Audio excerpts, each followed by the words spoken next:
Hello, and welcome to the Knights in the Nightmare Let's Play. This is video 39, covering scene 34. Last time, we fought in the cemetery against some random monsters, and pushed our way through. On the other side, we ran into Vilgo, the leader of the Mies, or otherwise known as the Westkin. He had been given some power by Yelma, and he's planning to use it on us, the Wisp. He wants to take revenge on the Glevnir Kingdom, and this is a perfect opportunity for him. We're gonna have to defend ourselves. Okay, here's our arena for this round. It's got a few quirks, which we'll cover when the time comes. First off, for our knights, for the first empty slot, I'm going to throw in Alonso, one of our Lance Knights. And in the second slot, I'm going to throw in Gudrun, our other Lance Knight. We're going to take advantage of their ability to travel across the map.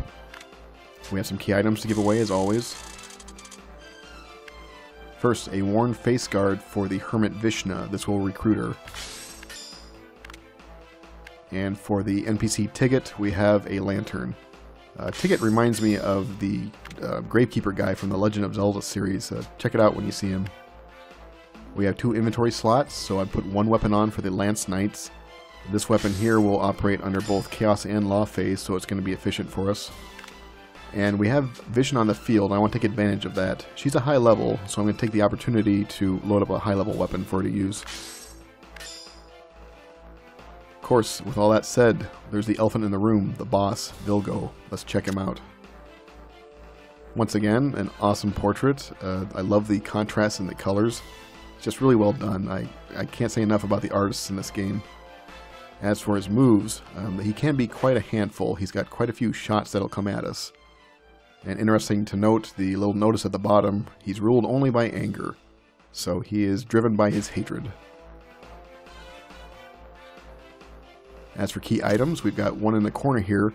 This is another tombstone, so just like the last one, once we destroy it and get the key item out, it's going to turn into a skeleton. So another guy in the field to deal with. There's one in this log bridge too, this type of flooring. So we have 2 key items to get. There are some other log bridges on the map, but they don't hold key items, they're just there.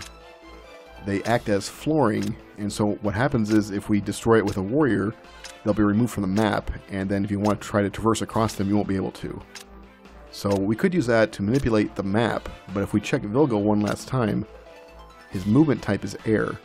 So he doesn't give a crap about if there's a ground beneath him or not. So destroying those bridges is only going to hurt ourselves, so maybe we shouldn't do it. Alright, let's get this show on the road.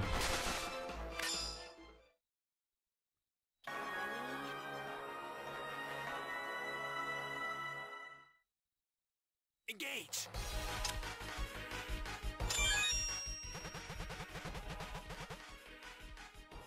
Tigget is talking about the NPC we saw in the last round. A NPC visiting a grave of a loved one.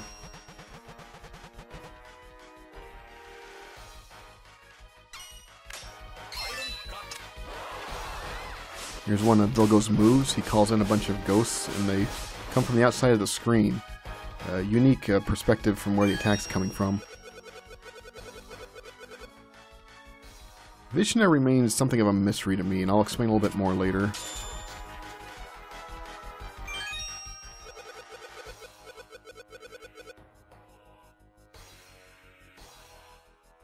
Okay, Vishna is part of our team now. I'm going to move Alonso into position. Here's Vilgo's other attack. Really tough to decide where the safe spot is for those blades. Okay, Alonso's going to charge up, but his main target is going to be that tombstone behind Vilgo.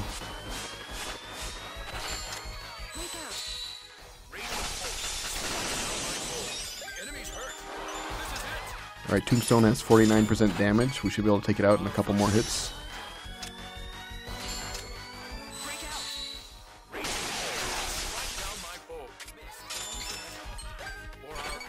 Vilgo begins an incantation, and I don't want him to get it off. I will show it off later, but I didn't really want to deal with it right now. Alright, key item came out, and there's going to be a skeleton to follow. Here comes Vilgo with his incantation again, and I know I won't be able to interrupt him in time, so I go up in the corner here so he can direct his attack that way. That blue flame up there is going to persist for quite a while, and I'll let him get another one off later to show what it really does. Alright, this is getting a little troublesome with both a skeleton and Vilgo on the screen.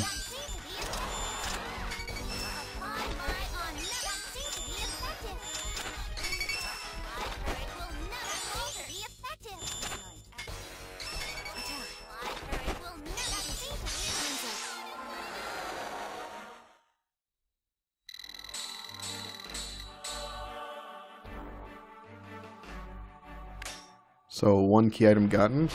Didn't do too much damage to Vilgo, but that's fine, we have time.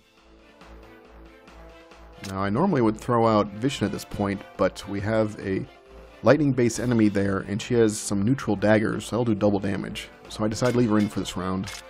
Alonso is coming out, though, and I'm going to throw in my ringer for bosses. That's right, Liz.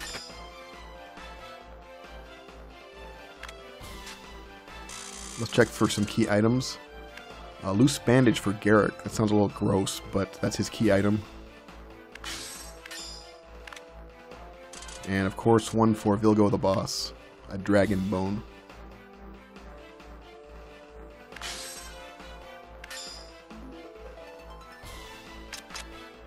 Gudrun is going to be relegated to gem duty. I don't have enough space to leave her a weapon. I'm pulling out her lance and giving Liz the Venus wand, which of course she can overcharge.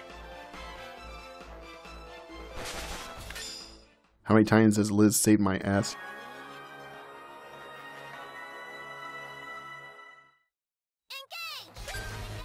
So I start the round with Vishnu trying to take out that skeleton.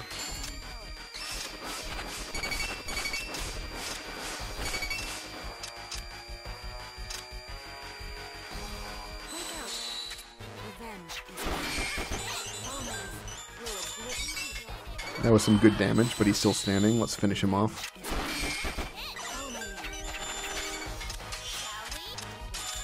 Okay, skeleton's down, but of course he needs one last hit to really finish him off. Alright, good riddance. Uh-oh, Vilgo's rage meter's full, so here comes his rage move.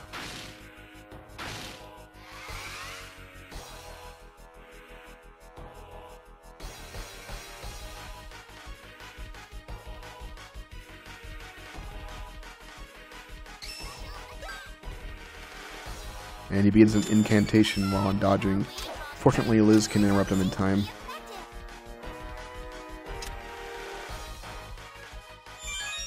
Let's get rid of some key items. So Garrick, the guy with the loose bandage, looks like he's seen some action, huh?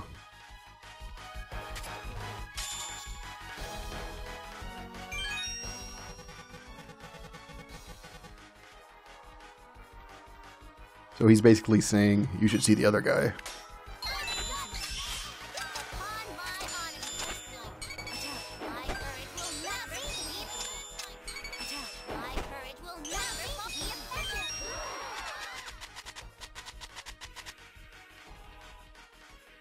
Well, no surprises there.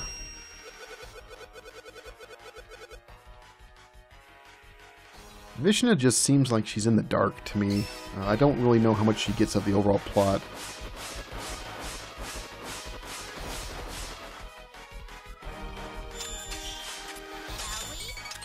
Alright, I begin charging Liz. I don't want to overcharge her at this point. And in fact, I want to interrupt his incantation, so all the more reason to just let her go.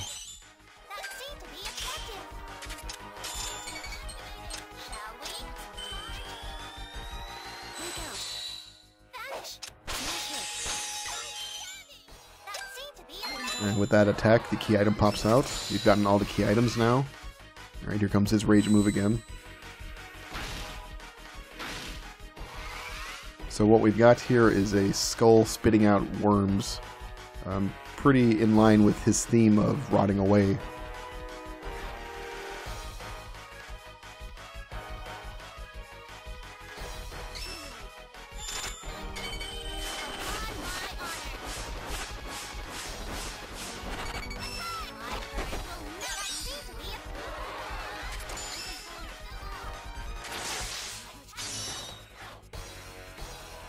Man, that attack hurts.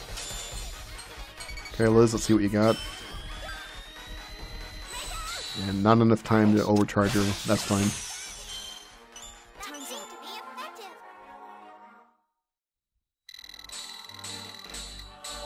Okay, Bill goes down to a little less than half his health, and we have the other key item, so we're free to finish this off.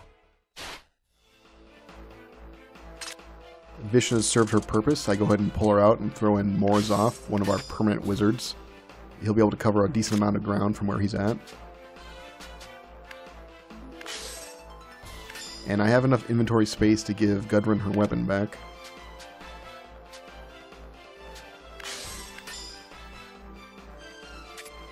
Okay, we have a plan. Let's do this.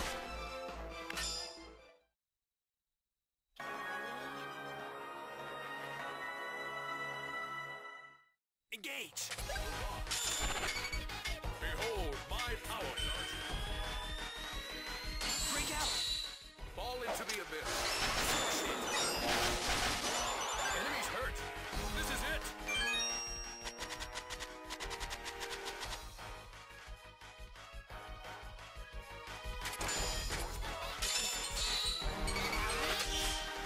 He begins his rage move, and I don't want to have Liz charged and holding the bag while he's doing it, so I cancel her attack.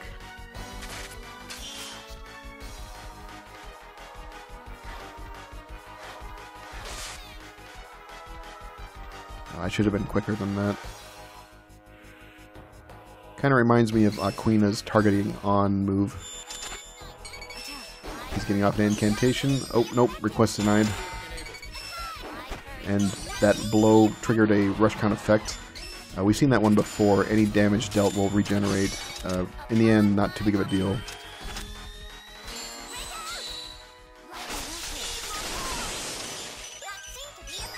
Alright, thank you, Gudrun.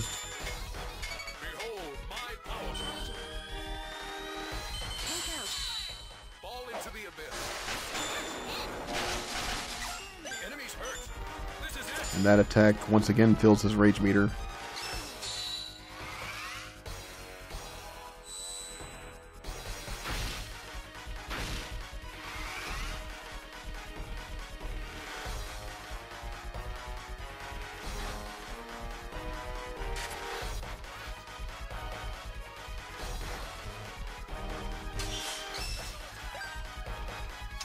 Here comes another incantation. Not today. I give him his key item, and it's really interesting. I mean, this dude is driven by hatred. He's just so angry, but still there's something out there that apparently touches his heart in such a manner that his rage meter doesn't fill as fast. I like that.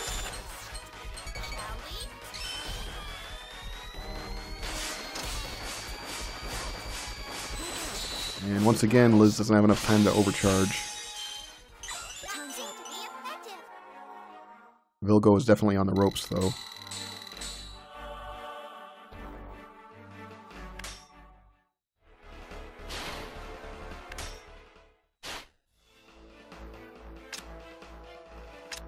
Okay, key item gotten. One last sweep to make sure I've delivered all my key items. Looks good.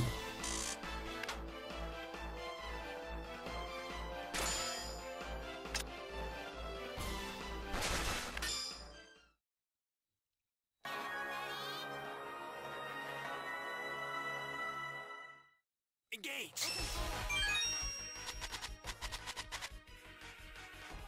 And of course, Vilgo, as a leader, primary concern is of his people.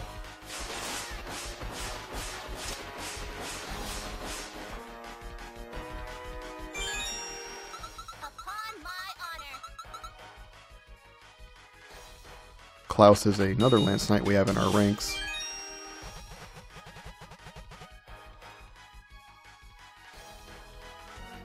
Shall we?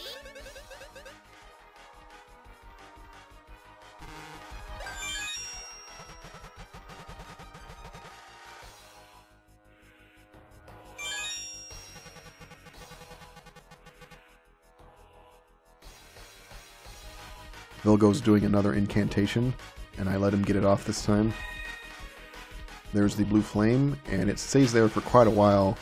Touching it, as you can see, drains my magic points, so it can be quite a burden, especially if he starts launching his other attacks and it's in the way. Alright, Vilgo, you've suffered enough. May the whole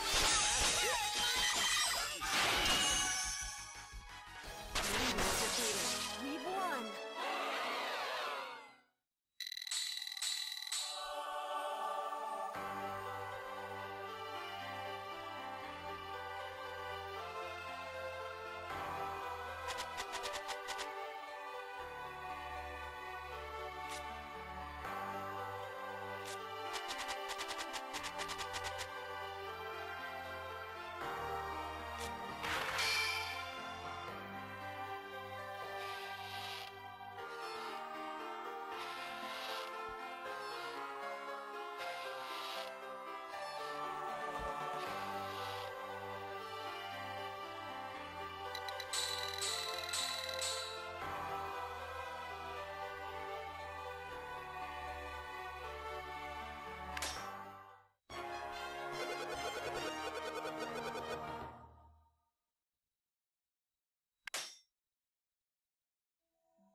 Here on the inventory screen, I took care of some things that have been bothering me for a little bit.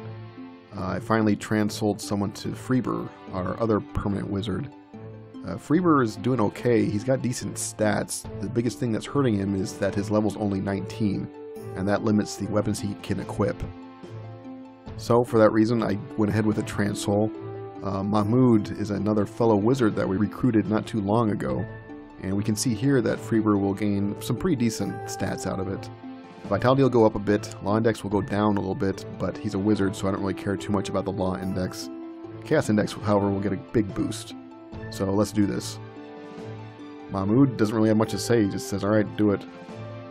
And Freeber accepts graciously. As you can see, his level went from 19 to 28, so a pretty decent jump up. This will certainly help the weapons he can equip and how much he can contribute to the battles.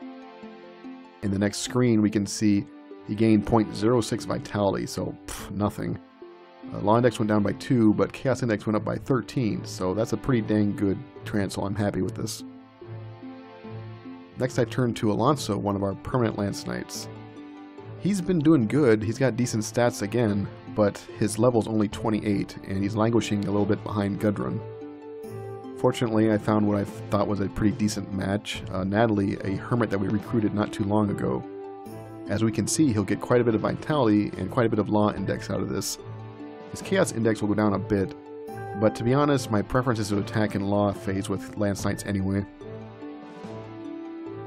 Natalie, once again, offering up and wanting to be helpful. And Alonso, I think he said this last time, but it's just such a weird thing. You know what? I've thought about it, and maybe I'll use this. Yeah, maybe you should, you fucker. Anyway, he went up from level 24 to 33, so a pretty decent jump. On the next screen, we can see his vitality went up by 11.8. That's not bad at all. Law Index up by 10, Chaos Index down by 1. So another transfer I'm happy with. Alright, with that ugliness behind us, let's move on.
So, quite a lot to cover. We certainly learned a lot in that cutscene. Before we get to that, though, no, your eyes are not deceiving you. That's right, our next fight is a boss fight with a little fucking girl. Alright, there's much more to say about that, but let's move on for now. The first thing I wanted to cover was, after Vilgo was beaten, one of the last things he said was, "My people, forgive me. I failed you all." I just wanted to point out what a pitiful, just horrible situation this is. Here's a dude that's been cursed to live forever. He's rotting away. He's only driven by hatred and anger, but he's also driven by a need to get vengeance for his people. He has this golden opportunity with the wisp being in his clutches, but he dies knowing that he failed them. And yeah, I'm using the term dies. This is really unclear, and we're told that they live forever, but I think it's implied that he did die from us. I don't know. I could be wrong. If he didn't die, well, he's certainly got a more fucked up body than he did before, so he's only going to get worse. So once again, just a horrible situation, just an ugly scene. At any rate, the flashback. Vishna saying, "Why aren't you obeying the Cardinal's orders?" to Yelma. So she really is in the dark, I think. I don't think she really knew the depths of the Cardinal's schemes. Here she is lecturing Yelma, get back here, get back to the castle. And she also doesn't know that the Wisp is back, so she doesn't seem to know much at all, does she? Yelma, of course, just carries on the conversation for as long as it amuses her, and then sicks the souped-up Vilgo on her. And surely this whetted Vilgo's appetite for revenge. As for the cutscene, finally we got to see Princess Alier. This is the princess of the Tiamats who was betrothed to Prince Nordich, but she's been in hiding ever since the shit went down. As we could see in the cutscene, she was approached by her council who was worried about her actions. And one of the main concerns is that she dispatched troops. Remember, the Tiamats are a dying race, there's only a few of them left, so putting some at risk is obviously not going to go over well. One of the first Tiamats to speak, this guy who looks like he has reindeer horns, says, "Our recent actions regarding the ancient rule. We've heard of this rule before. It's always been this weird, vague, not properly defined thing." But he continues to say, "We feel we're going against the unwritten law." That's another phrase we've heard before. This second guy says, "Yeah, and that accursed Tower of the Westkin, that's their idea. I mean, yeah, sure, maybe we helped them build it, but, we're not to blame." Reindeer Man speaks up again and says, "Of all the things we've done, to take the remains of the arbitrator, that's just going too far." So clearly he feels this is some kind of gross sacrilege to do this. Alier reminds them, "We're dying out. We are dying. And if I can postpone it in any way, I will." The third one pipes up and says, "Can you believe it? The one from Asgard who came to help us has been overtaken by the power of the underworld."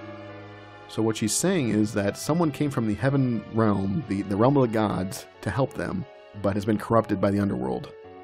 We can probably make an educated guess on who that is, but we'll leave it for now.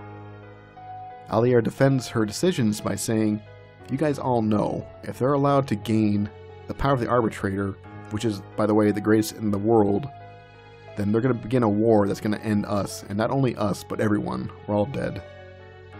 She makes an interesting note too and says, "The cause of this to begin with was the arbitrator. So this all goes back to the arbitrator's fault." And she's referring to the ancient arbitrator from long ago who inscribed the unwritten law, thus breaking the taboo. She continues, "Now that a certain person has found it and has begun using forbidden magic, that we as the Tiamats are indirectly responsible for the intervention by Asgard. It's our fault that Asgard had to intervene here. So everybody fucked up. We fucked up, the Tiamats, the Westkin, they fucked up, Asgard and the Underworld, they all fucked up too. It's just a big mess." I want to expand a little bit on this unwritten law and the rule. We were first told about it by Maria. Now this was a scene right before we fought Gunther, so we were still in the Fort Gerhard area. Maria was asking us, "Do you not understand that you're the arbitrator? Do you know what that means? Do you not remember that you're the arbitrator?" And she goes on to say, "Well, guess what? There was an arbitrator long ago, and because of his love for all the lives of this world, he willingly revealed truth that was meant to be hidden. So, as an act of compassion, apparently, the arbitrator wrote down something he wasn't supposed to." She later says that's the reason why Wilmgard doesn't remember that he is the arbitrator.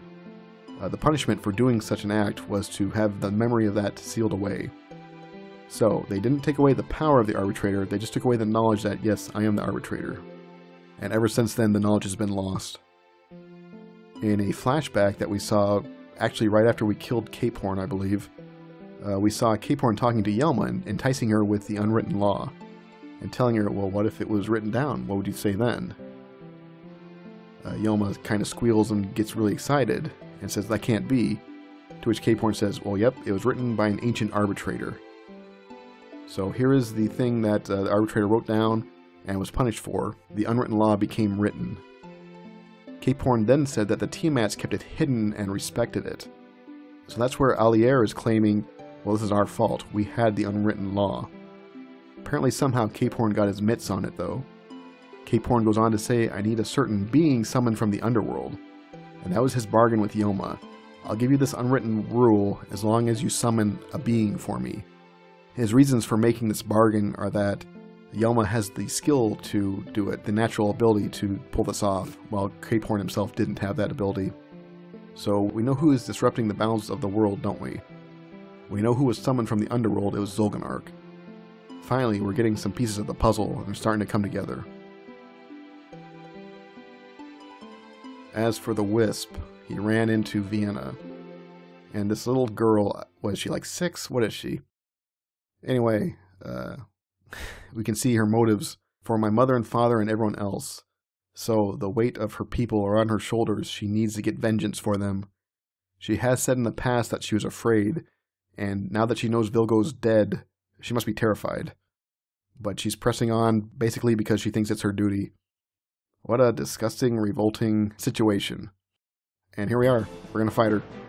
As the Wisp, I don't know why we can't just fucking push her out of the way and keep going. I don't know. Whatever. We don't have a choice in the matter. We're gonna fight her. So thanks for watching, and I'll see you next time.